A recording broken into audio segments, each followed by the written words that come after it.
या भूमिकेविषयी अधिकचं चिंतन महाराजांनी करावं, महाराजांना मी विनंती करतो. बोलावं. हो. हो महाराज. का परीशी पडी मिठी, तेथे नादा सळून उठी, मा वावरी जेल होती हे की आहे. का परीशी पडी मिठी, तेथे नादा सळून उठी, मा वावरी जेल ओठी हे की आहे. महावैष्णव माऊली ज्ञानोबा राय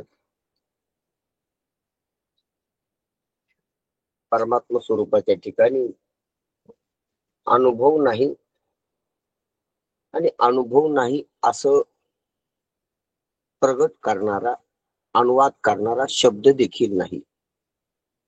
शब्द नाही म्हणजे सांगणं ऐकणं नाही तिथं.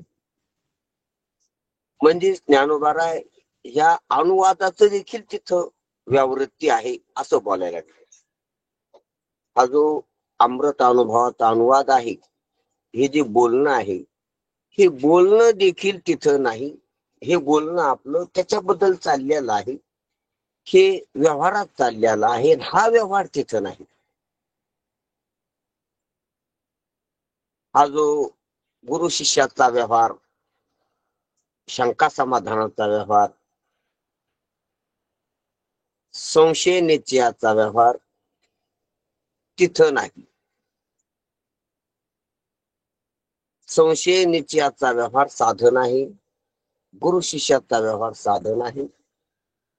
सांगणं ऐकणं किंवा ऐकण्या सांगण्या वाचून असलेलं अनुवादन हा व्यवहार तिथं नाही.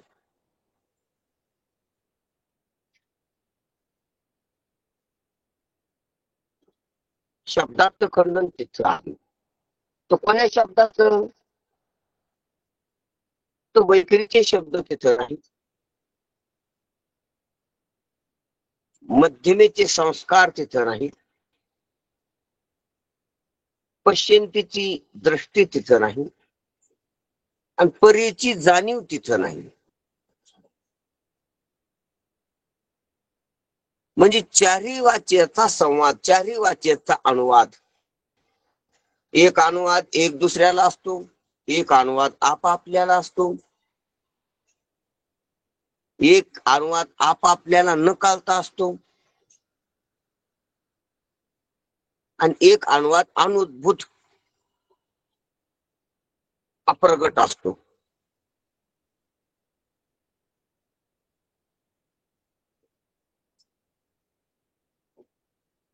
पश्चिंतीचा अनुवाद आपापल्याला उद्भूत असून बी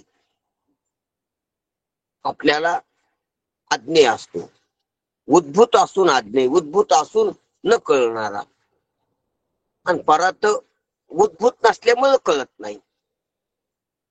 व्यवहारात उद्भूत इकडे नाही ती, कारण ती इंद्रियानं उद्भूत नाही, ती प्राणानं उद्भूत नाही. प्राणच तिनं उद्भूत आहेत.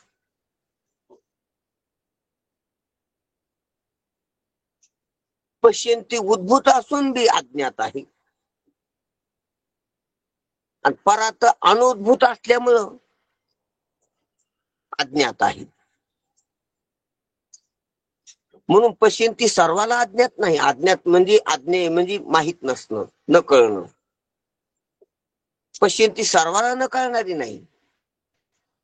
म्हणून योग्याला ज्ञात आहे, ध्यानाला ज्ञात आहे. जो ज्यानं मौनाची परिसीमा गाठली त्याला ज्ञात आहे. ज्याला वैखरीचं मध्यमेचं मौन साधलं त्याला ज्ञात आहे पश्चिंती. जो वैखरीचीच बडबड करतो त्याला मध्यमाच स्पष्ट असते. ज्याला वैखरीचं मौन, वैखरीचा शमन केलं त्याला मध्यमा स्पष्ट तरळते, आणि ज्यानं मध्यमेचं मौन केलं त्याला पश्चिंती तरळते. आणि ज्यानं पश्चिंतीचं मौन केलं त्याला परास्पष्ट होते. आणि ज्याची परा थांबली, ज्याची परा स्थिरावली किंवा ज्याची पराबाधित झाली त्याला परात एकरूपतेनं दर्शन असते. म्हणजे चारी वाणे आहेत, चारी वाण्याची चार प्रकारचे संवाद आहेत. उभय संवाद तो वैखरीचा, निजी संवाद तो मध्यमेचा, आप आपना खेळो आप मिळो आपणाशी, क्या गाऊ कोई सुनने वाला देखिए तो सब जगह ही बोला, तुम खेळो आपने राम ही साथ जैसी वैशी करलो मात ही मध्यमावाणीचं भजन आहे, मध्यमावाणीचा अनुवाद आहे. किती सांगू तरी न ऐकती बटकीची, आल्यानो संसारा जारी पंढरपूर, क्षणोक्षणी हाची करावा विचार, सांगतो तो माशी भाजारे विठ्ठला. हा वैखरीचा अनुवाद आहे. पुढच्याला बोलायली एक दुसऱ्याला अनुवाद तो वैखरीचा, आप आपणाला अनुवाद तो मध्यमेचा. एक शब्दाचा अनुवाद आहे, एक संस्काराचा अनुवाद आहे. आणि शब्द तरी संस्काराशिवाय कुठे येतात. शब्दाला सोडून दिलं नुसतं संस्काराचा अनुवाद म्हणून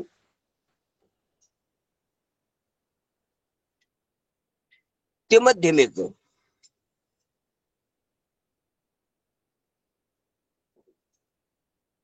म्हणून हे दोन्ही बी अनुवादच आहेत, एक उभय आणि एक निजी. आणि दोन्ही अनुभव परमात्मा स्वरूपाच्या ठिकाणी नाही, परमात्म्याच्या स्वरूपाच्या ठिकाणी स्थूलता नाही, जागृती नाही आणि दुसरं कोणी नाही. म्हणून या दृष्टीनं पाहिल्यावर हे वीक पॉइंट याचे अनुवादात आणि हे तिथं चालत नाही. अद्वैतात सूक्ष्म सूक्ष्माती सूक्ष्म सूक्ष्मोत्तमात ही स्थूलता चालत नाही. आणि जे उभयातच चालतंय आणि जे इतकं अद्वैत आहे की तिथं कसं चालत नाही. म्हणून वैखरीचा संवाद, वैखरीचं बोलणं तिथं नाही. वैखरी शब्दातून बोलणं होतं, तिथे शब्द नाही, ते निर्विषय आहे. तिथं अशब्द, आरूप, आरस, अस्पर्श, अगंध असं ते स्वरूप असल्यामुळे तिथं शब्दानं होणारा अनुवाद तिथं नाही. ते सूक्ष्म सुद्धा नाही, या जड सूक्ष्मासारखं. किंवा आणि सूक्ष्म आहे मध्यमा, पण जड सूक्ष्म आहे, अज्ञान कार्य सूक्ष्म आहे.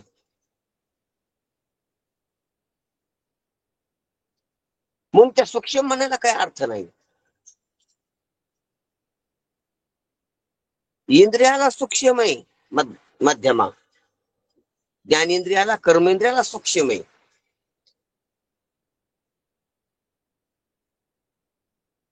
बुद्धीनं पाहिल्यावर स्थूलच आहे, बुद्धीला ग्राह्य आहे, बुद्धीला गोचर आहे. म्हणून बुद्धीला जे ज्याला गोचर असते ते त्याच्यावर स्थूल असते. म्हणून बुद्धीहून स्थूल आहे मध्यमावाणी, वृत्तीहून स्थूल आहे मध्यमावाणी. म्हणून वृत्तीनं ग्रहण होते. पश्यंतीहून स्थूल आहे म्हणून पश्यंतीनं ग्रहण होते, दृष्टीनं ग्रहण होते, आपल्या अंतर्दृष्टीनं. इंद्रियाहून सूक्ष्म आहे, इंद्रियाहून सूक्ष्म असल्यामुळे इंद्रियानं ते ग्रहण होत नाही. पण पश्यंतीहून स्थूल असल्यामुळे म्हणून पश्यंतीला स्थूलच आहे. पश्यंतीला हे दगड माती जितके स्थूल आहेत,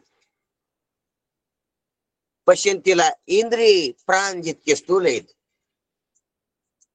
तितकीच पश्यंती मध्यभावानी बी स्थूल आहे. पश्यंतीला काही फरक नाही, स्थूल म्हणजे स्थूल.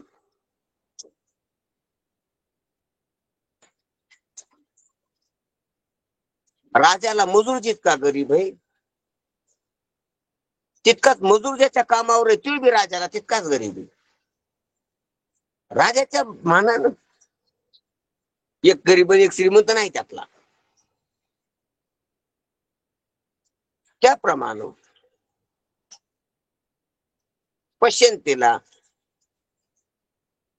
वैखरी वाचा स्थूल आहे आणि पश्यंतीला मध्यम वाचा बी स्थूलच आहे. तशीच ही पश्यंती देखील परे पुढं स्थूलच आहे. परेनं पश्यंती ग्रहण होते, ज्ञानानं दृष्टी ग्रहण होते. आधी ज्ञान आणि मग ज्ञान दृष्टी. ज्ञान हे अगोदर आहे आणि ज्ञानाचीच नंतर दृष्टी. तळ आधी पाठ नंतर. म्हणून दृष्टी ही पश्यंती आणि दृष्टी जिथून आली ती पर आहे. म्हणून परेनं पश्यंती ग्रहण होते आणि परेनच पश्यंती घेऊन मध्यमा ग्रहण होते आणि परेनच पश्यंती घेऊन मध्यमा घेऊन वैखरी ग्रहण होते, वैखरी गोचर होते. म्हणून त्या पुढच्या पुढच्या स्थूल आहेत मागच्या मागच्याला.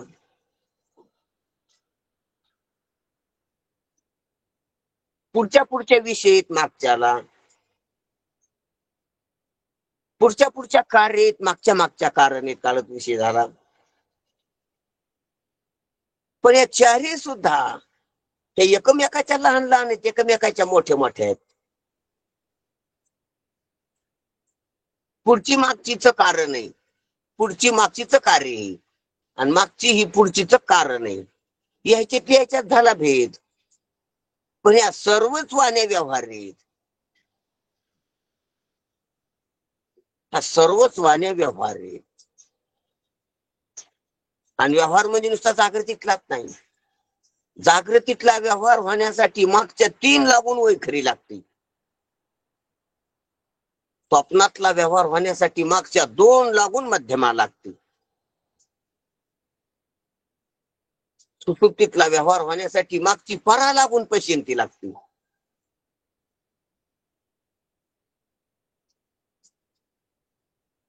समाधीचा जीवनमुक्तीचा व्यवहार होण्यासाठी परमात्म्यात परा लागते. परमात्म्यात परा नसली, परमात्म्याच्या संबंधित परा नसली, अधिष्ठान परमात्म्यात भासमान परा नसली तर जीवनमुक्तीचा व्यवहार होत नाही. ती विदेही मुक्ती झाली. मग अधिष्ठान परमात्म्यात भासमान परा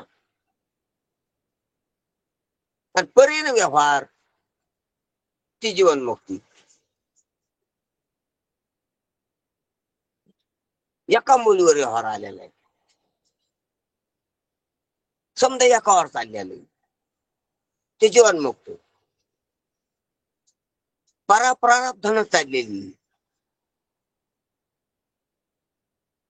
आणि पश्यंती मध्यमा वैखरी बाधित झालेली, गौनात गेलेली, उपेक्षित झालेली आहेत,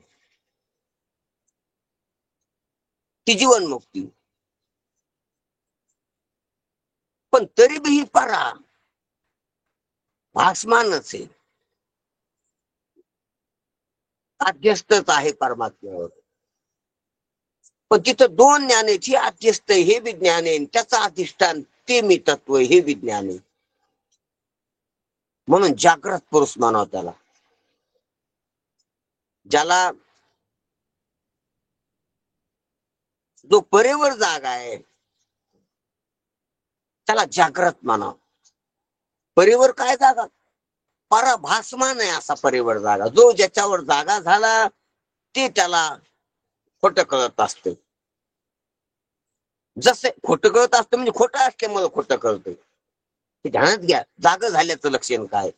जाग झाल्याचं लक्षण आहे की जे पाहिलं ते तसं कळतंय. पराभासमान असल्यामुळं, अध्यस्त असल्यामुळे अध्यस्त कळती, ते परेचं जागरण आहे. पण परमात्मा सत्य असल्यामुळं, वास्तव असल्यामुळं, आत्मरूप असल्यामुळं सत्य वास्तव आणि आत्मरूप लक्षात येतो. आत्मरूपाचा निश्चय होतो त्याच्यात. हे ते जागणच आहे. म्हणून जाग रे जाग, इकडे बी जाग आणि तिकडे बी जाग.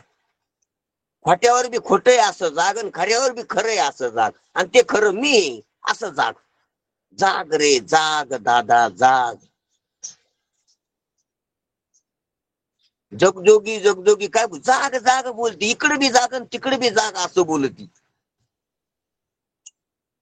खोटं खोटं आहे असं जाग, खरं खरं आहे असं जाग, आणि ते खरं मी हे असं जाग. ब्रह्म सत्य आहे असं जाग, जगत मिथ्या आहे असं जाग, आणि जीव ब्रह्मा ना परा असं जाग.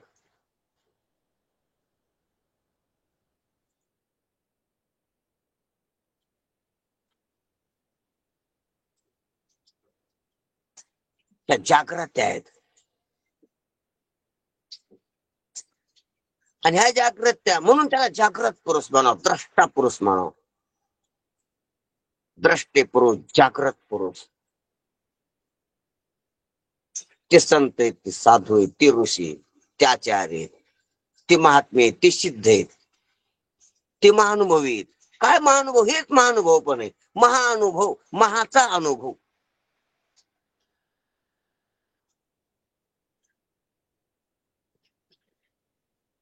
जे व्यापक आहे, जे अखंड आहे, जे एकरस आहे, जे लघु नाही, जे संकुचित नाही, जे परिचिन्न नाही, जे अवस्थेतलं नाही, असं महाज आहे, त्याचा अनुभव.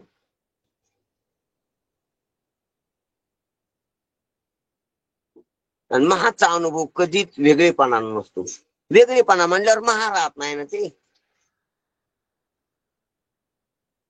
परिच्छिन्नतेनं नसतो. परिच्छिन्न त्याच्याहून कणभर जरी वेगळं म्हणलं तर त्याला महा नाही म्हणतात. महामध्ये सर्व स्वाहा होत असते, हे ध्यानात घ्या. महा कशाला म्हणावं? ज्याच्या सर्व स्वाहा झालं त्याला महा म्हणावं. किंचित जरी उरलं तर ते महा नाही ठरत. म्हणून महाअनुभव हा अखंडतेनं असतो, महाअनुभव आत्मत्वानं असतो, महाअनुभव अभेदानं असतो. म्हणून महानुभावात भेद नसतो, द्वैत नसते. आणि हा सर्व महाअनुभव हा परीवर चाललेला आहे, तो खोटा आहे. महाअनुभव सुद्धा खोटा आहे परीवर असल्यामुळे. पण परीवर ही जागृती, खोटं खोटं आहे अशी जागृती. म्हणून जीवनमुक्ताला जीवनमुक्ती तो व्यवहार चाललेला खरा वाटत नाही. जे सततची स्वप्न लटिके असा जीवनमुक्ताचा व्यवहार असतो.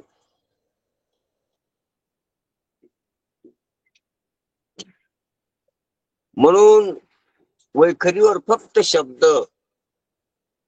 शब्दाचा स्तर आहे. मध्यमेवर फक्त संस्काराचा स्तर आहे. पश्यंतीवर फक्त दृष्टी, एक वृत्तीचा स्तर आहे. आणि परेवर फक्त विशेष ज्ञानाचा स्तर आहे, चमक आहे, चैतन्याची प्रगटता आहे. चैतन्याची प्रगटता, दीप ज्योती, ती परा आहे. तळपणार प्रतिबिंब परमात्म्याचं झगमग आहे.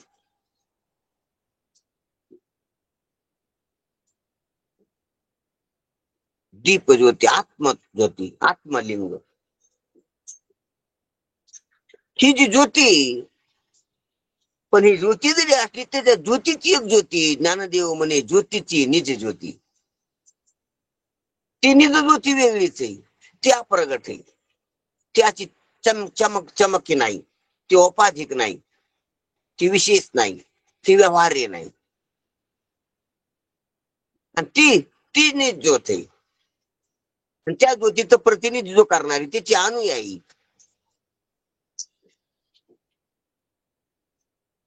तिचं प्रगट रूप ही ज्योत आहे. त्या प्रगट ज्योतीचं प्रगट रूप ही ज्योत आहे. तसा आकाशातला सूर्य आरशात चमकला.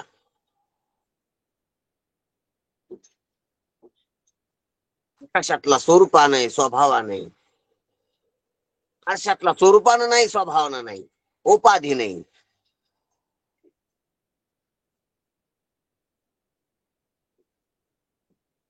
म्हणून खरा नाही आरशातला. दिसतोय आरशात नाही आरशात,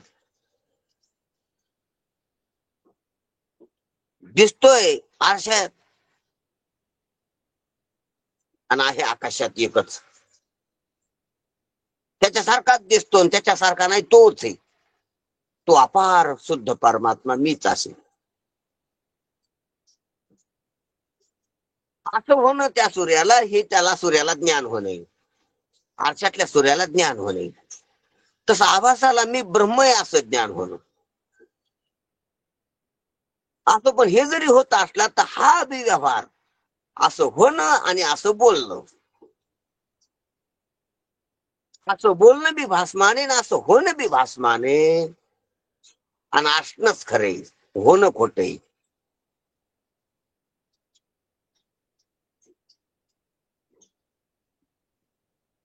आकाशातला सूर्य आरशात झाला हे खोटे, आणि आरशातला सूर्य आकाशात गेला हे बी खोटे.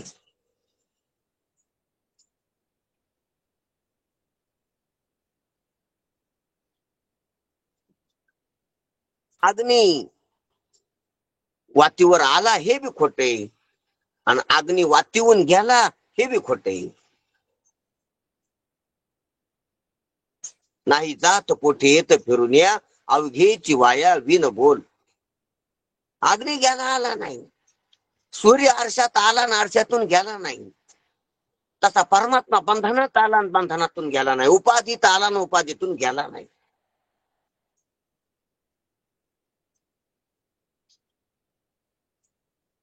हे खोट हे खोट कळणच मोक्ष आहे. उपाधी त्याच्यात आली आणि उपाधी गेली. नाही, उपाधीला वेगळं अस्तित्व नाही म्हणून उपाधी नाहीच आली गेली नाही, उपाधी बी नाही आली. नाही तर परमात्म्याला स्पर्धा करीन उपाधी आली गेली. परमात्म्यासारखी परम नाही उपाधी, उपाधी पारमार्थिक नाही. उपाधीचा भास आहे, भासाला अस्तित्व नसते.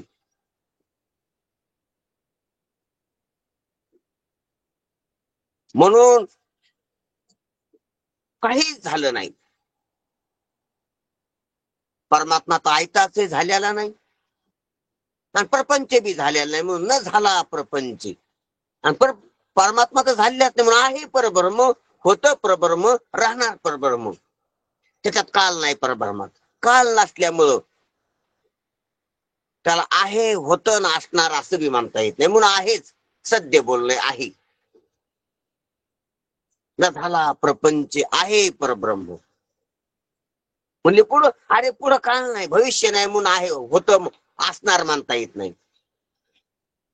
माग भूतकाळ नाही म्हणून माग बी होतं असं म्हणायचं नाही, आहे आणि नेहमी आहे त्याची तर काळ नाही. तिथं वर्तमानच आहे, भविष्य आणि भूत खोट आहे. भूत भविष्य नाही, भूत भविष्य कार्याला असते. जे कार्य त्याला प्राक अभाव असतो हे भूत आहे, प्रध्वंस अभाव असतो हे भविष्य आहे.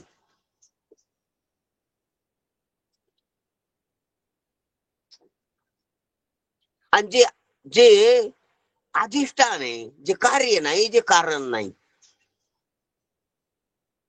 त्याला काल नसतो, ते कालातीत असते. परमात्मा कार्य नाही कोणाचं, परमात्मा कारण नाही कोणाचं.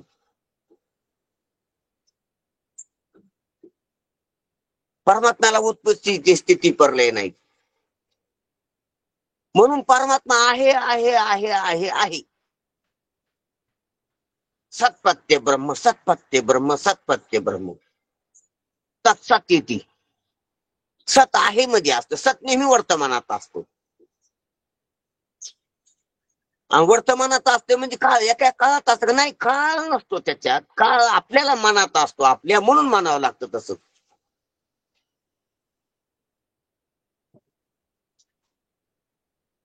वर्तमान काळाची कल्पना काढून टाकून जे वर्तमान आहे, म्हणून असं वर्तमान आहे परमात्मा की त्याच्यात वर्तमान खोटे. आम्ही लटकेनं बोलो वर्तमान खोटे.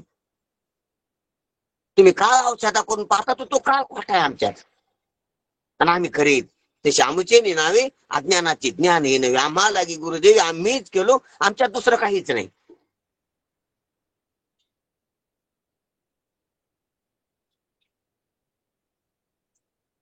असं आपलं स्वरूप आहे, निखळ, केवळ, अद्वितीय, अखंड, एकरस हे शब्द आहेत उपनिषदात. त्याच्याबद्दल त्या परमात्म्याचं वर्णन करायचं असलं तर असं बोलता येतंय, खोटं बोलता येतं असं. खोट्यावाणीने खऱ्याबद्दल. म्हणून हाच अनुवाद करलेत. माऊली तरी काय करायला लागली? त्या खऱ्याबद्दलच खोटं बोलायले.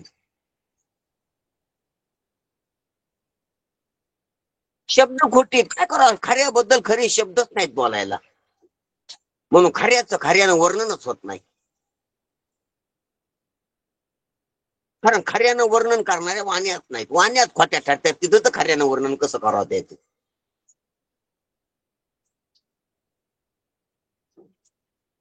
म्हणून परमात्म्याबद्दल अजून खरं बोलता आलं नाही कोणालाच. बोललं तितकं खोट आहे. परमात्मा इतका चावला आहे की त्याच्याबद्दल बोलता येत नाही.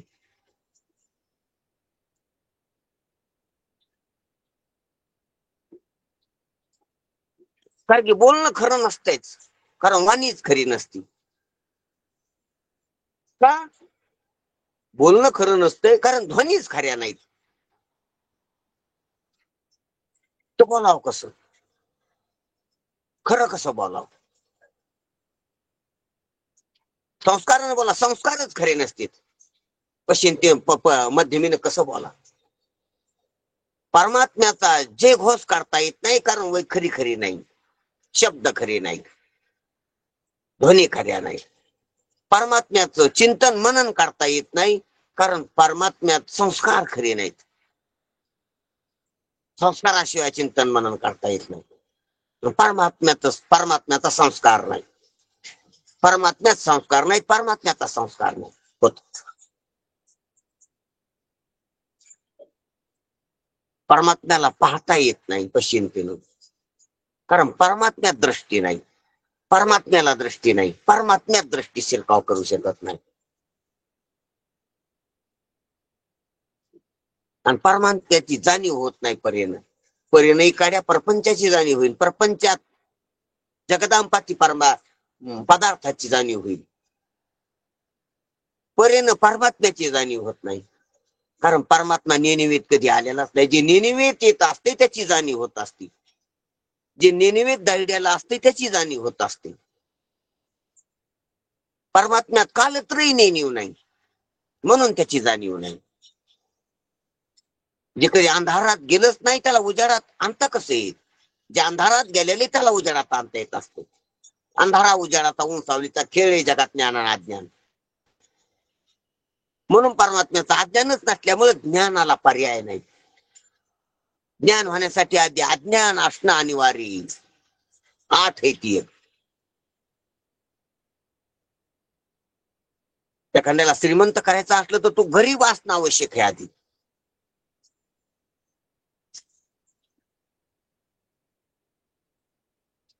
ध्यानात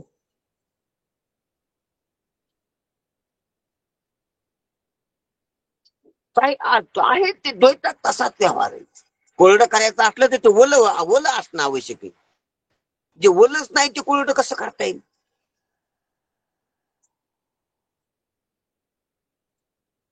ओलं करायचं असलं काही त्याला आधी कोरडं असणं आवश्यक आहे. जे कोरडच नाही त्याला ओलं कसं करता येईल? पाण्याला का ओलं करता येत नाही? ते कोरडच नाही.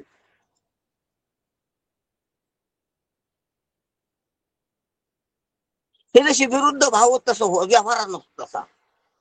त्याचप्रमाणे परमात्म्याचं ज्ञान नसते. अज्ञान आणि अज्ञान कार्याचं ज्ञान असते. जगत अज्ञानकारी. जगाचं कारण अज्ञान आहे.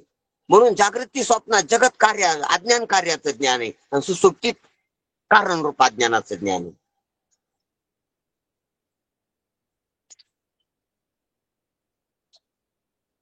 परमात्म्याचं ज्ञान नाही कारण परमात्म्याचं अज्ञान नाही. म्हणून परावाणी देखील चलत नाही. म्हणूनच महाराज म्हणतात परीही परते बोलणे खुंटली. परीही परते असल्यामुळं तिथं वैखरीचं मध्यमेचं पशंतीचं परीचं बोलणं खुंटलं. वैखरीचं बोलणं खुंटलं म्हणजे शब्द खुंटले. मध्यमेचं बोलणं खुंटलं म्हणजे संस्कार खुंटले. पश्चिंतीचं बोलणं खुंटलं म्हणजे दृष्टी खुंटली. आणि परेच बोलणं खुंटलं म्हणजे जाणीव खुंटली. चार वाणीच्या चार भाषा आहेत आपोआपल्या. शब्दाची भाषा, संस्काराची भाषा, दृष्टीची भाषा, ज्ञानाची भाषा. चार वाणीच्या चार भाषा आहेत आपोआपल्या. चार वाणी चार प्रकारानं काम करतात आणि चारही प्रकार परमात्म्यात चालत नाहीत. वरचे वरचे स्थूल प्रकार आहेत, आतले सूक्ष्म प्रकार आहेत.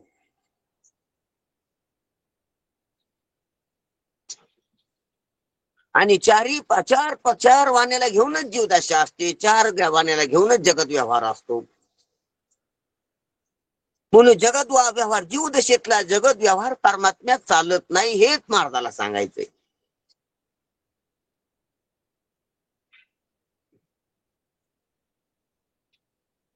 म्हणून महाराज सांगतात की त्या ठिकाणी अनुभव हा ठाऊवरी आपुलीच अनुसरी, तेथ अक्षराची हारी वाईल काही. का परीशी पडे मिठी तेथ नादा सळून उठी, मा वावरी जेल होती. हे काय आहे? हे काय शक्य आहे का? म्हणून ज्ञानोबाराय वाणीचा व्यवहार, चारही वाणीचा व्यवहार तिथं चालत नाही, चालत नाही, चालत नाही असं. वाण्यांचा असामर्थ्य, वाण्याची सीमितता, वाण्याचा अल्पपण, वाण्याची अल्पशक्ती, वाण्याचं खोटारडपण, वाण्याचं नास्तित्व, न अस्तित्व, वाण्याचा अभाव दर्शवितात.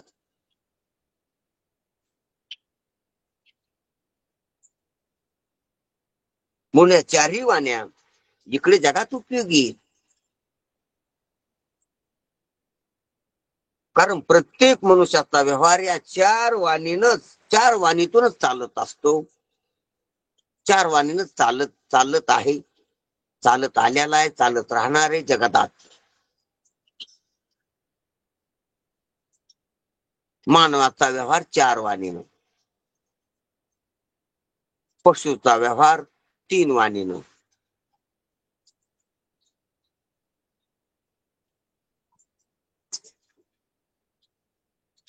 कीटक पतंगाचा व्यवहार दोन वाणीनं, आणि वृक्ष वेली लोहलोष्टाधिकाचा व्यवहार एक वाणीनं, परावाणीनं चालत असतो.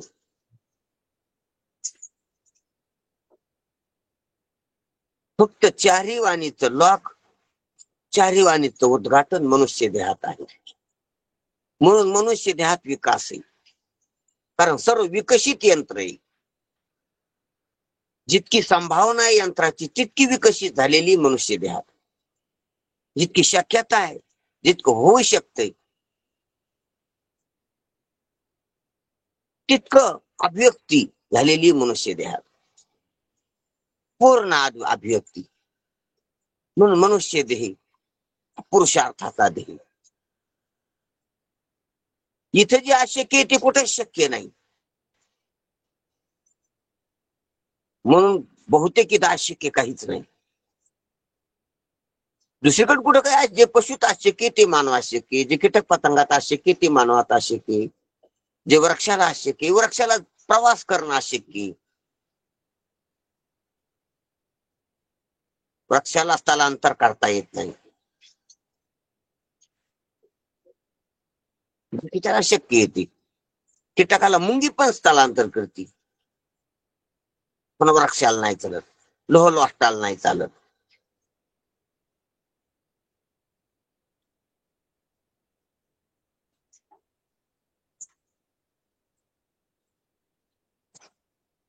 आता बाकीच्या पक्ष्या, ती मुंगी, कीटक आहे, कृमी, जीवाणू आहेत, विषाणू आहेत, असं काय बारीक बारीक जीव आहेत. तर यायला स्थलांतराचा जरी व्यवहार करता येत असला तरी यांना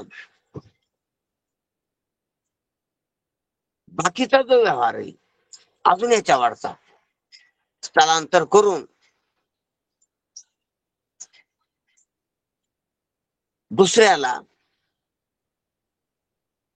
कब्जा करण्याचा, दुसऱ्यात प्रवेश करण्याचा, दुसऱ्याच्या क्षेत्रात जाण्याचा, दुसऱ्याला व्यवहारात आणण्याचा, व्यवहार करण्याचा त्याच्याशी इतकी मर्यादा आहे त्याच्यात, इतकं सैल नाही की जो पशुला आहे. म्हणून पशुचा व्यवहार लयच तोले, कृमी कीटकाचा लयच बारीक. कृमी कीटकाचा सीमित व्यवहार आहे देह घेऊन, त्या व्यवहाराला लय मर्यादा आहेत. आणि दुसऱ्याचा लय पकड आहे त्याच्यावर, पाय द्याला की मरून जातो, पाणी सांडले की मरून जातात. म्हणजे लय नाजूक व्यवहार आहे त्याच्यात. त्याच्या जीवनाचं नाजूक जीवन आहे, त्याच्यापेक्षा पशुचं दृढ जीवन आहे, सुदृढ आहे पशुचं, पक्ष्याचं. पण त्याचा बी व्यवहाराला मर्यादा आहे, स्वातंत्र्य नाही. बाकीच्या पेक्षा जरी चांगला व्यवहार असला तरी लॉक आहेत, बुद्धी लॉक आहे,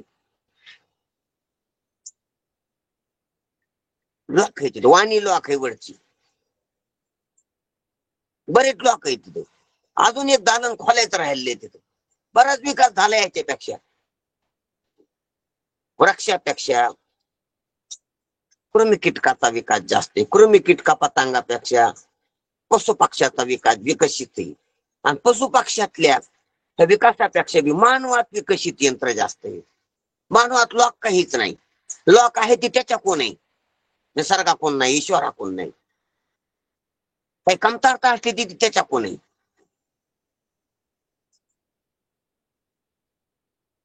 ईश्वराकडून काहीच कमतरता नाही मानवाला, निसर्गाकडून काहीच कमतरता नाही मानवाला, सक्षमतेकडून काहीच कमतरता नाही. त्याची दुर्बलता ती त्याची, त्याचं हृदय दुर्लभ आहे, त्याचं चित्ताची दुर्लभता आहे, दुर्बलता आहे, त्याच्या समजुतीची दुर्बलता आहे, त्याच्या उपयोग न करण्याची दुर्बलता आहे यंत्राची.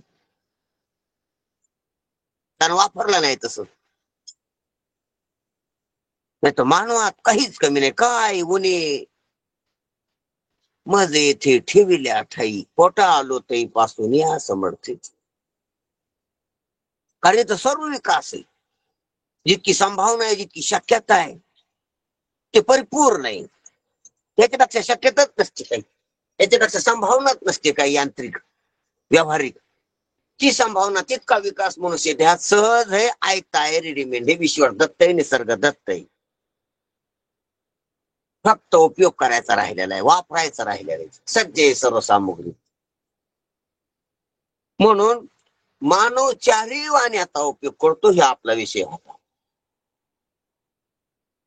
अरे बाकीच्या तास समोरच्या चौथीचा उपयोग करतो, चौथी वाणी वापरतो वैखरी. चौथी वापरायल्यास मागायला तीन उपयोगात येतच असतात, तीन उपयोगात अन्न चौथीचा उपयोग होत असतो, यूज होत असतो.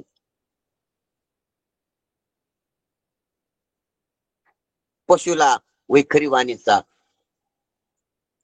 नाही उपयोग करतायत, फक्त मध्यमा वाणीची ध्वनी वापरतो, तो आवाज वापरतो. आवाजाची वाणी पशु पक्ष्यांची, शब्दाची नाही. त्याच्या भावना, त्याचा राग, त्याचं प्रेम फक्त आवाजातून अभिव्यक्त होते, शब्दातून नाही. शब्दात आणि आवाजात फरक आहे.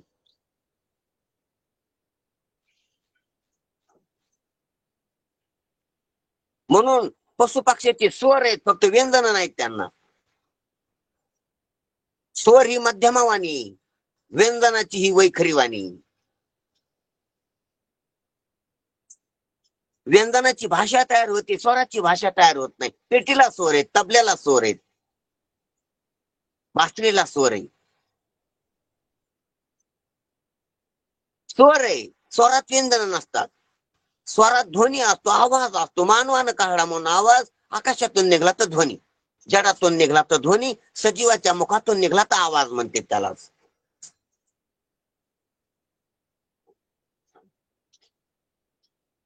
ध्वनीमध्ये आणि आवाजामध्ये काय फरक आहे? तर सजीवातून निघाला का निर्जीवातून, निर्जीवातून निघाला असला तर ध्वनी, सजीवातून निघाला असला तर आवाज म्हणते त्याला.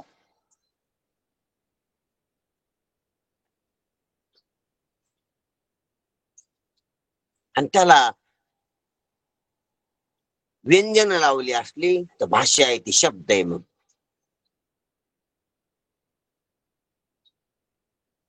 शब्द आहे, मग तो त्याच्यात विविधता आहे.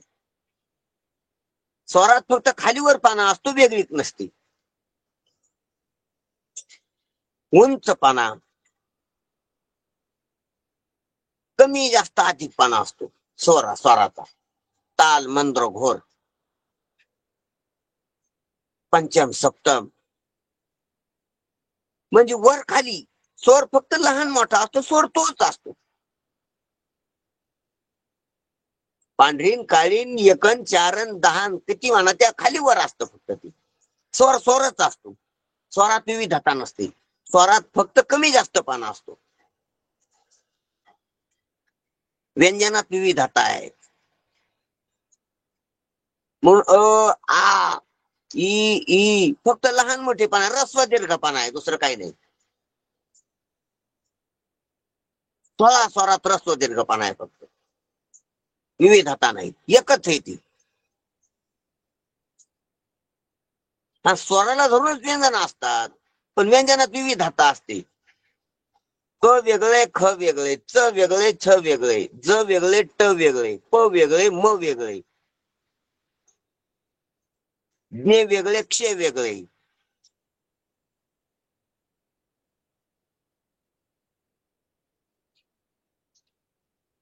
व्यंजन आहेत, व्यंजन. याच्यात विविधता आहे. व्यंजनाची भाषा ही मानवाची, स्वराची भाषा ही पशु पक्ष्याची. स्वरातूनच भागत त्यांचं. त्याच्या म्याम्या, चिवचिव, काव काव.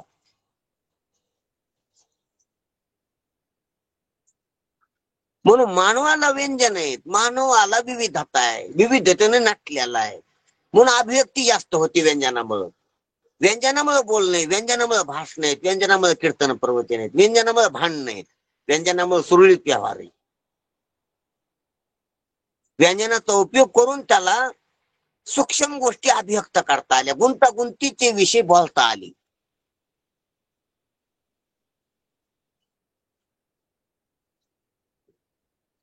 सूक्ष्म अतिसूक्ष्म अभिव्यक्ती प्रकट करता आली. वेदांताची भाषा का सोपी आहे का? पण व्यंजनामुळं, मानवाच्या विकसित वाणीमुळं ती शक्य झाली.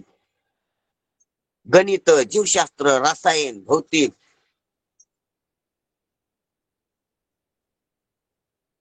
ह्या ज्ञानाच्या विविध ज्या शाखा आहेत, व्यावहारिक ज्ञानाच्या बी, डॉक्टर की, इंजिनिअरिंग, काय काय ते किती किती अहो, ते पण तरी शब्दाला शक्य येते, शब्दाला अभिव्यक्त होते. ते किती सूक्ष्म विषय. गणिताचे सूत्र, भूमितीचे सूत्र का सोपे आहेत का? पायथागोरसचं प्रमेय का सोपं आहे का? न्यूटनचा नियम का सोपा आहे का? आणि त्यानं करून ठेवला तर बोलायला ना आपल्याला शिकायला अवघड वाटतं. ते किती संशोधन लावलं असेल त्यांनी, परंतु तरुण ते इतके बारीक सूक्ष्म विषय अभिव्यक्त केले त्याने, लिहिली, त्याचे शास्त्र लिहिलं त्याने. ते झालं व्यवहारातलं पाहिलं. तसंच हे शास्त्र, ते जे चिंतन करणारे शास्त्र आहेत, जगाच्या कारणाचा न्याय, वैशिष्टिक, हे का शास्त्र सोपी आहेत का? किती सूत्र आहेत त्याचे सूक्ष्म. पातंजली योगशास्त्र का सोपे का? किती अभिव्यक्ती केली त्यांनी. मानसशास्त्र का सोपे का? किती अभिव्यक्ती केले त्यांनी, किती संशोधन लावली सिग्मंड फ्राइडनं.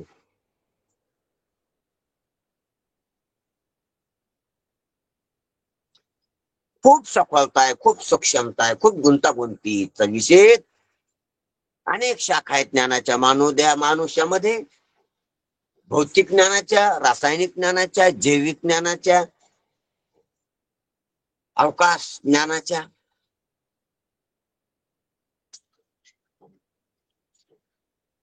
ग्रहताऱ्याच्या गतीच्या ज्ञानाच्या, किती क्षेत्रातले संशोधन आहेत, त्या त्या क्षेत्रातले शास्त्र आहेत, त्या त्या क्षेत्रातल्या अभिव्यक्ती आहेत, त्या सहस्य त्या झाला व्यवहारातल्या जगाच्या कारणाबद्दलच्या, जगाच्या अधिष्ठानाबद्दलच्या, त्याला पारमार्थातलं ज्ञान म्हणून त्या बी अभिव्यक्त केल्या त्या त्या शास्त्रानं, त्याच्या पुराणानं, त्याच्या उपनिषदानं, त्याच्या आचार्याने, त्याच्या ग्रंथात. आणि अशक्य आणि सर्वाचा अधिष्ठान एक आहे, सर्वाचे जे अधिष्ठान तेचे माझे स्वरूप पूर्ण, ही बी अभिव्यक्तीच आहे. ज्ञानोबरायाचा अमृत अनुभव बी एक अभिव्यक्तीच आहे, व्यंजनानं झालेली, वैखरी वाणीनं झालेली. चांगदेव 65 एक अभिव्यक्तीच आहे. काय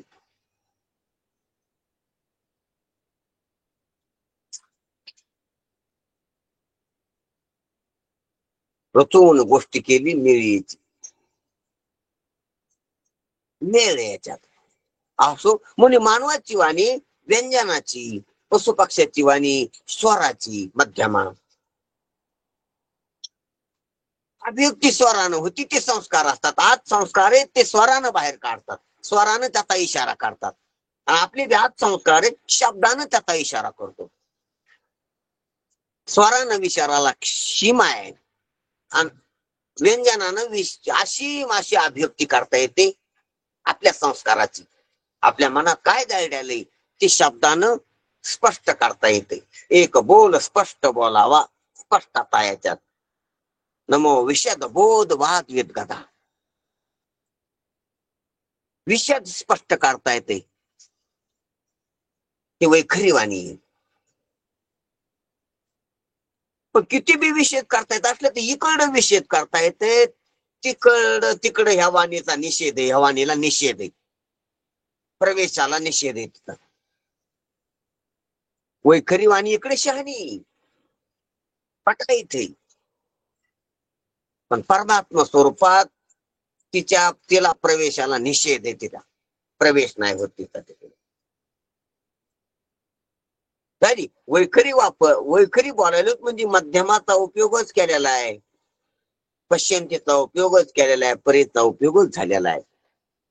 पशु पक्ष्यांना वैखरीचा उपयोग नाही, फक्त मध्यमेचाच उपयोग आहे, वैखरी नाही त्याच्यात.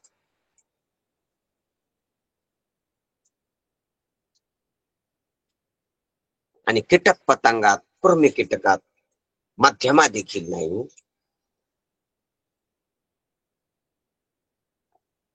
मध्यमा देखील नाही, ती कोणची फक्त पश्चिमती.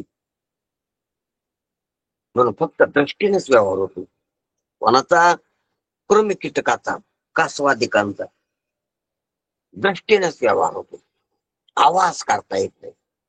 मुंगीचा आवाज कधी ऐकला? ज्याचा आवाज पण येत नाही, स्वर पण नाही, व्यंजन तर नाही पण स्वर पण काढता येत नाही, असे कीटक आहेत, कृमी आहेत, पतंग आहेत. मौनाचा व्यवहार आहे त्याचा. त्याचं वैखरीचं मध्यमेचं दोन्हीचं मौन नाही, नेहमीच नाहीतच त्या म्हणून मौन नाही, फक्त पश्यंतीचाच व्यवहार. दृष्टीनं दृष्टिक्षेपानं त्यांचा व्यवहार चालतो. आणि दृष्टिक्षेपाचा पण व्यवहार नाही, वृक्षवेलीचा, लोहलोष्टाचा, म्हणजे पश्यंतीचा पण व्यवहार नाही, फक्त परेचा व्यवहार आहे, फक्त परेची जाणीव आहे. म्हणून वृक्षाला फक्त जाणीव आहे, पाहणं नाही, स्वर काढणं नाही, व्यंजन काढणं नाही, अभिव्यक्त काहीच होता येत नाही वृक्षाला, फक्त अभिव्यक्ती माझा ज्ञानाची.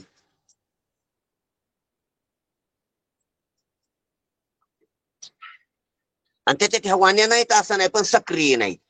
दुसऱ्या देहात म्हणजे वृक्षाला जर पुढचा दुसरा देह भेटला तर दुसऱ्या वाण्या सक्रिय होत्या त्याच्या प्रारब्धाप्रमाणे. आता हे असं फक्त प्रारब्ध भोगायचं, एकाच वाणीचं प्रारब्ध भोगायला लागलेलं वृक्ष. दोनच वाण्याची प्रारब्ध भोगायलेली कीटक, कृमी कीटक. तीनच वाण्यानं प्रारब्धाचा भोग व्हायला लागलेला आहे पशूंचा. आणि चारही वाण्यानं भोग व्हावा असं प्रारब्ध किंवा असा कर्म असल्यामुळं असा देह भेटलाय, असं प्रारब्ध आल्यामुळं अभिव्यक्ती करता यायली, दुसऱ्यानं केलेली अभिव्यक्ती कळायला लागली. कोणी चारही आणि चारही वाण्या जरी मनुष्यात अशा विकसित असल्या आणि त्याचा व्यवहार होत असला तर या चारही वाण्याचा व्यवहार परमात्म्यात चालत नाही हे त्यांचं बोलणं आहे. म्हणून महाराज सांगायले कोणत्याही विषयाची प्रथम मनात इच्छा निर्माण होते, व्यवहार कसा चालतो. नंतर बुद्धीत जो इच्छित विषय असेल त्याबद्दल शब्द तयार होतो. नंतर बुद्धीत जो इच्छित विषय असेल त्याबद्दल शब्द तयार होतो. नंतर तो शब्द वाणीतो स्पष्ट बाहेर येतो ही वैखरी. त्या शब्दांना बाहेर पडण्याला निमित्त कारणे भिन्न भिन्न आहेत.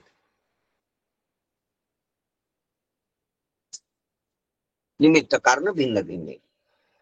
तो शब्द आहे ना वाणीतून बाहेर पडण्याला निमित्त कारण, निमित्त होण्याला त्याला वेगवेगळे निमित्त आहेत, वेगवेगळे स्वभाव चालून त्याला टिके ते भिन्न भिन्न आहेत, वेगवेगळे आहेत. काय त्याचं स्पष्टीकरण करतात. सगळे शब्द प्राणवायूच्या आघातापासून निर्माण होतात म्हणून प्राणवायू हा सर्वांचं सामान्य कारण आहे. सर्व शब्दाचं, सर्व ध्वनीचं.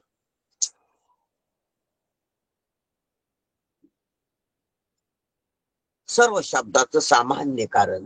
कारण प्राणाच्या आघाताशिवाय शब्दच तयार होतो. कारण पावर फक्त प्राणाचा असेल, आघात करणारा फक्त प्राणच आहे शरीरात. षडमासक द्रव्य शक्ती,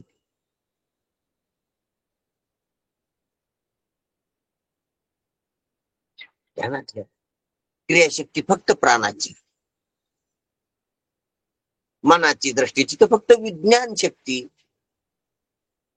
तिकडे क्रियाशक्ती नाही. बुद्धीकड मनाकड क्रियाशक्ती नाही. आणि हाडामासाकड क्रियाशक्ती नाही, ज्ञानशक्ती नाही, द्रव्य शक्ती फक्त घन द्रव्य.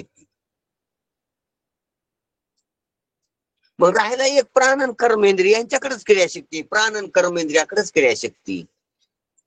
ज्ञानेंद्रियाकडे बी क्रियाशक्ती नाही. ज्ञानशक्ती काम करते त्या द्वारातून ज्ञानेंद्रियाच्या.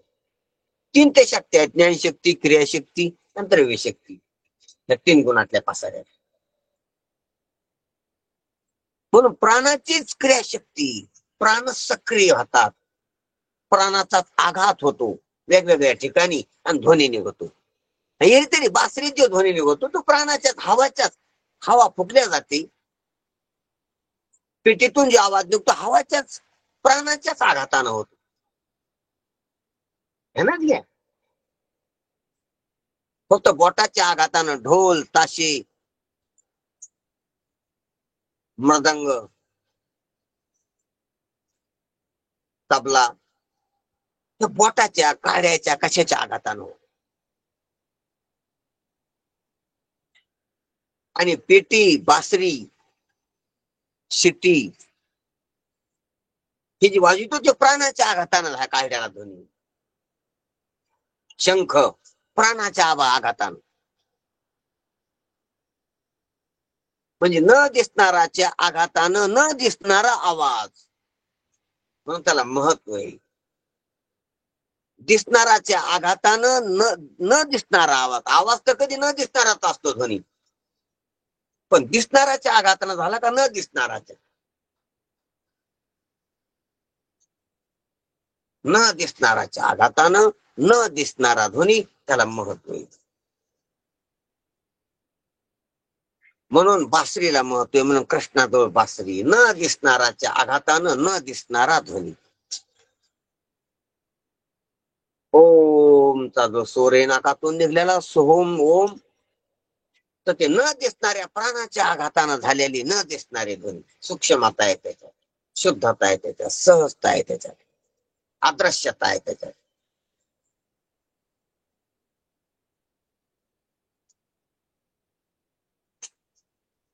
म्हणून महाराज म्हणाले की सर्व जे काही शरीरात जे निर्माण होणारे ध्वनी आहे त्या वाणीतून ते प्राणाच्याच आघातानं होतात, शब्द निघतात सर्व.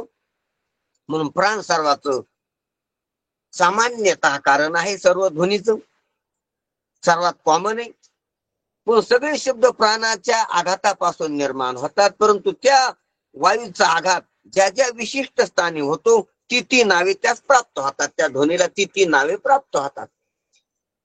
प्राणाचा आघात जसा जसा ज्या स्थळी बसन आणि त्या स्थळातून आवाज निघल्यावर त्या स्थळाचं नाव येतं त्या आघाताला. त्या आघात तर प्राणाच्याच आघातानं झालेला आहे तो ध्वनी, पण कोण्या स्थळावर बसला त्या स्थळाचा.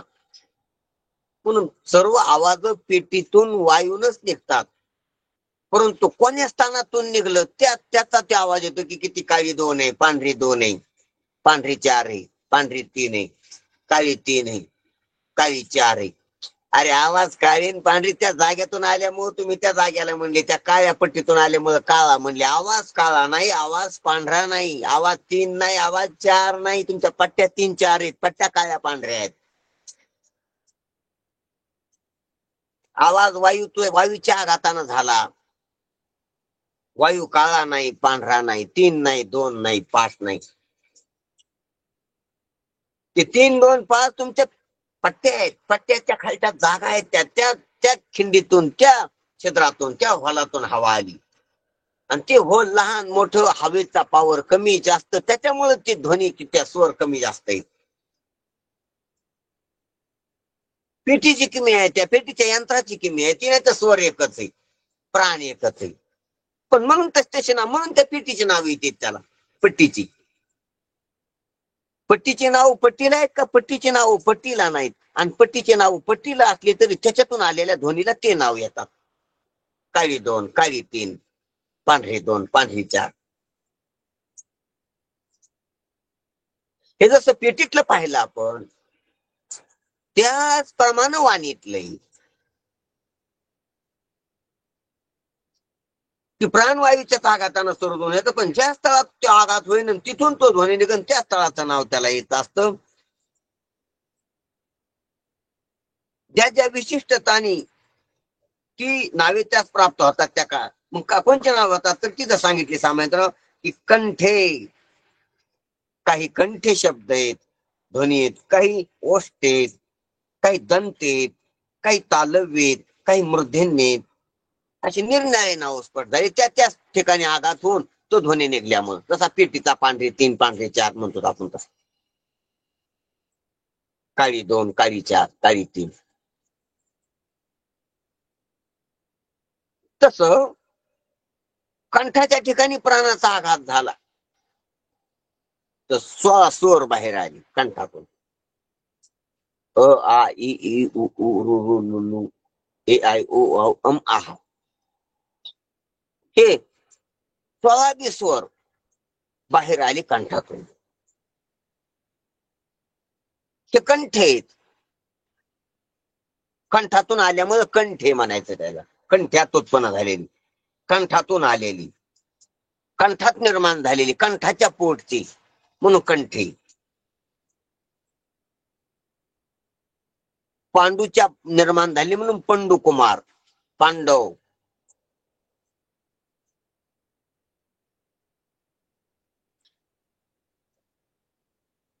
काही ओष्ठ आहेत, फटातून तयार होणारी, फटात आघात होऊन तयार झालेली, प्राण घोटात आदळून तयार झालेली, जी घोटाला लागून तयार झालेली.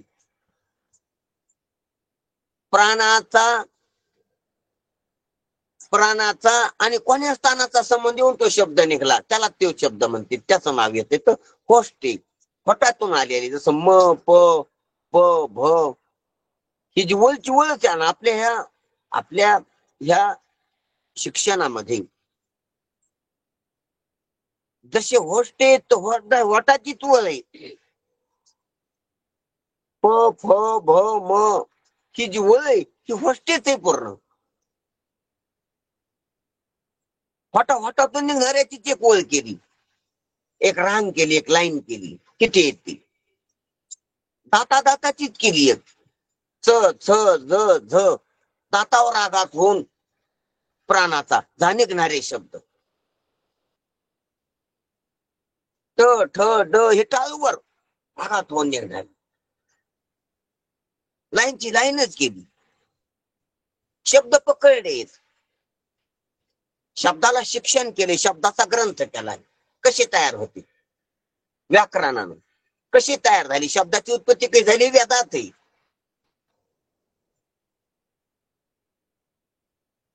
म्हणून गोष्ट येतं, काही दंते दाताला स्पर्श होऊन, काही टाळूला स्पर्श होऊन, जसं क्ष ज्ञे मूर्धन्ये असो, असे निरनिराळे शब्द प्राणवायूच्या आघाताने वैखरी वाणीतून बाहेर पडतात.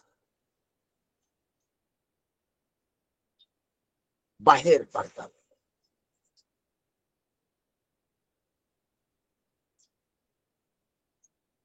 प्राणवायूच्या आघातानं वैखरी वाणीतून बाहेर पडतात.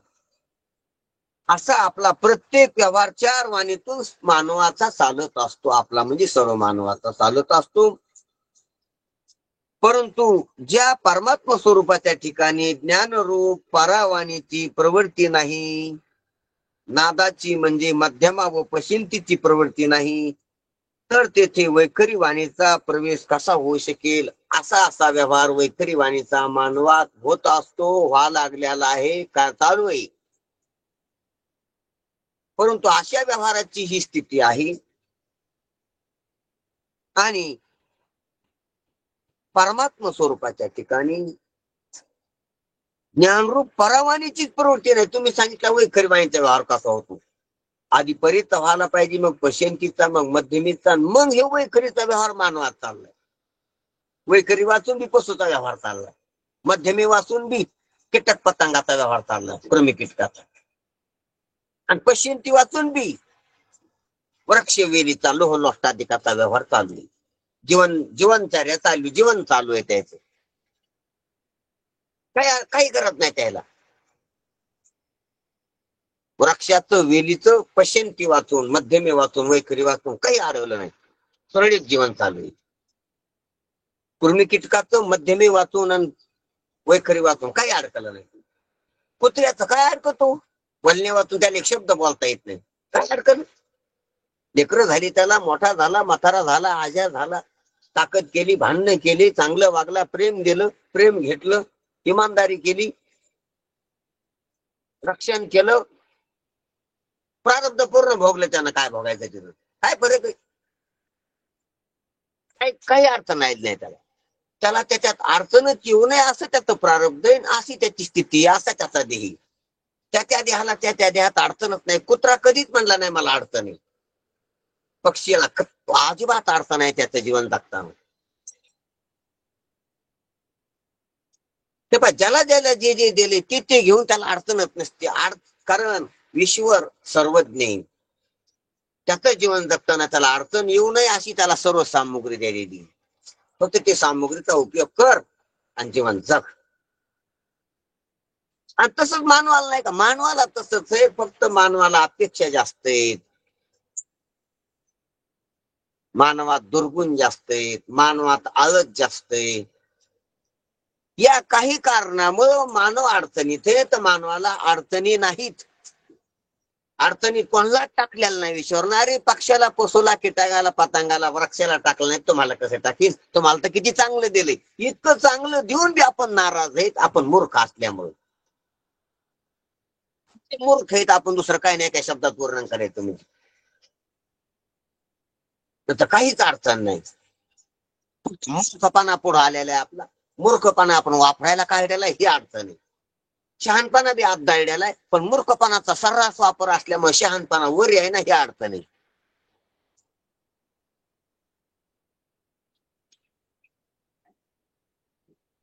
म्हणून शहाण्या संतांच्या संगतीत गेलो, जे शहाणपणा शिकणारे शास्त्री त्याचं जर सानिध्य घेतलं तर निश्चितच आपला मूर्खपणा निघून जाईल. मूर्खपणा निघून जाणं याला मोक्ष म्हणते.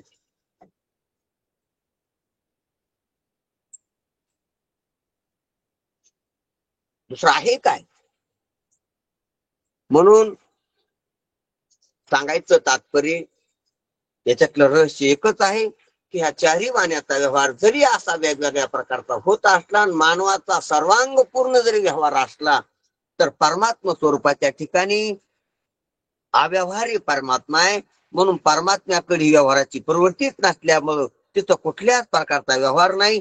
म्हणून ज्ञान स्वरूप परावाणीची प्रवृत्ती ही परमात्म्या ठिकाणी नाही. तर वैखरी कैशेनी बोले मा वावरी जेल होती हे की आहे, ते अजिबातच शक्य नाही. म्हणून असा परमात्मा स्वरूपाच्या ठिकाणी कुठल्याच प्रकारचा व्यवहार नाही. हे ज्ञानोबा आपल्याला चालता चालता सांगून जातात. म्हणून ध्यानात घेऊ आपण की परावाणी तसा तसा डोळा, नजर, संस्कार आणि सक्रियता.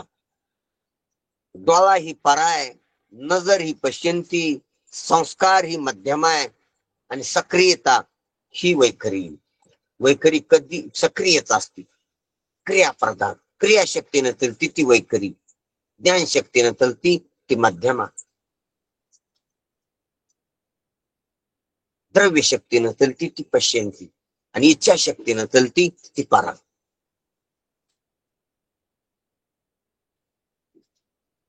या तीन शक्त्या त्रिगुणातल्या आहेत. शुद्ध सत्वाची ही इच्छाशक्ती. म्हणून शुद्ध सत्वानं परेनं व्यवहार चलत असतो. इच्छेनं स्वइच्छेनं तत्व जीवनमुक्ताचा झाली स्वइच्छात विधी, स्वैर झाला समाधी, जशी ये मोक्ष रिद्धी बैसो घातली. स्वय म्हणजे इच्छाशक्तीनं परा चलती. म्हणून जीवनमुक्ताचा व्यवहार हा इच्छाशक्तीनं असतो. स्वइच्छा आणि ते बोलन ते करीन ती इच्छा आहे. त्याची इच्छा तीच विधी, तीच शास्त्रात निघते, तेच वेद बोलते. विधी इच्छेला येईल ते बोलन ते शास्त्र आहे. इच्छेला येईल ते करेल ती विधी.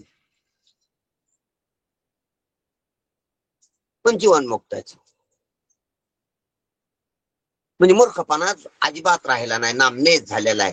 पूर्ण शहाणपणाचाच विकास आहे. शहाणपणाचाच गोळा, शहाणपणाची ज्योत जिथं पेटलेली, ज्ञानाची ज्योत जिथं पेटलेली, ज्ञान गुढ गम्य ज्ञानदेवा लाधली, ही जीवनमुक्ती. ज्ञानाचा प्रकाश आहे, ज्ञानाची ज्योत. ज्ञानच आहे तिथं, अज्ञान नावाला राहिलं नाही. ज्ञानच पेटले, पेटून उठले परायती. म्हणून त्या परेचा देखील व्यवहार अनुभूत असल्यामुळं, अप्रगट असल्यामुळं परमात्मा, आणि हा व्यवहार असल्यामुळं तिथं व्यवहार नाही. म्हणून कुठलाच व्यवहार तिथं नाही. म्हणून चारही वाण्याचं देखील तिथं परमात्मा स्वरूपाच्या ठिकाणी प्रवृत्ती नाही. म्हणून ज्ञानोबा म्हणतात की चारही वाण्याची प्रवृत्ती नसल्यामुळं तिथं कोणतीच अभिव्यक्ती नाही, तिथं बोलणं नाही, तिथं संवाद नाही. हे काय वेगळं सांगायचं का? म्हणजे तिथं शब्दाचं खंडन आहे, चारही प्रकारच्या शब्दाचं खंडन आहे. म्हणून जाणीव देखील एक शब्दच आहे, सूक्ष्म. पाहणं देखील एक शब्दच आहे, दृष्टी देखील एक शब्दच आहे, सूक्ष्म. संस्कार देखील एक शब्दच आहे, सूक्ष्म. एकूण सांगू का? हे पहा, हे जे बोलायला लागलो ते ध्वनी आहे, ते स्थूल शब्द आहे. संस्कार आहेत ते सूक्ष्म शब्द आहे. पाहणे ते सूक्ष्माति सूक्ष्म शब्द आहे. आणि जाणीव आहे ते सूक्ष्मतम शब्द आहे. सूक्ष्मतम, सूक्ष्मतम, सूक्ष्मोत्तम, सूक्ष्म, सूक्ष्माति सूक्ष्म ही मध्यम आहे, पश्यंती. आणि सूक्ष्म ही मध्यम आहे. ते स्थूल, सूक्ष्म, सूक्ष्माति सूक्ष्म आणि सूक्ष्मोत्तम शब्दच आहे ते, शब्दच आहे ते. स्थूलता गेली की सूक्ष्मता आहे, सूक्ष्मातली स्थूलता गेली की सूक्ष्माति सूक्ष्म आहे, आणि सूक्ष्माति सूक्ष्मातलं सूक्ष्माति सूक्ष्म गेलं की सूक्ष्मोत्तम आहे. सूक्ष्मोत्तम संपल्यावर जे आहे ते बोलता येत नाही, ते व्यवहारात नाही, ते जाणीवेत येत नाही, ते जीव कक्षेत येत नाही, त्याची अभिव्यक्ती नाही, त्या अनाभिव्यक्त आहे, त्या अव्यक्त निराकार आहेत. म्हणून त्याच्याबद्दल त्या चारही वाणीचा व्यवहार स्थगित होतो, थांबतो. चारही वाण्याच राहत नाही, तर तेच राहते, ते बोलता येत नाही. असं तेच ते तत्वमाशी, अशा प्रकारचं ज्ञानोबा आपल्या लक्षात आणून देतात. म्हणून हा अनुवाद आहे, आणि ह्या अनुवादाला आपण अशा प्रकारानं सहजतेनं, स्पष्टतेनं आणि हलवारपणानं एक एक पैलू त्याचा, ज्ञानोबा बोलण्याचा एक एक पैलू, एक एक परत, एक एक पायरी उल्लंघन करायला आपल्याला किती वेळ जरी लागला तरी आपण तो द्यावा आणि ज्ञानोबरायाचे हे मनोगत, ज्ञानोबरायाचं हे अनुवादन, ज्ञानोबरायाचा हा असा ज्ञानाचा झरा आपण ग्रहण करण्याचा प्रयत्न करावा. ठीक आहे. हो हो महाराज. पुंडलिक वरदा हरी विठ्ठल. श्री ज्ञानदेव तुकाराम पंढरीनाथ भगवान की जय. माऊली ज्ञानेश्वर महाराज की जय. सद्गुरुनाथ भगवान की जय. श्री रंगनाथ महाराज की जय. श्री मुरलीधर महाराज की जय. सब संतन की जय. जय हरी महाराज. जय हरी जय हरी, साहेब. जय हरी, सर्वांना जय हरी. जय हरी महाराज. धन्यवाद महाराज. जय हरी.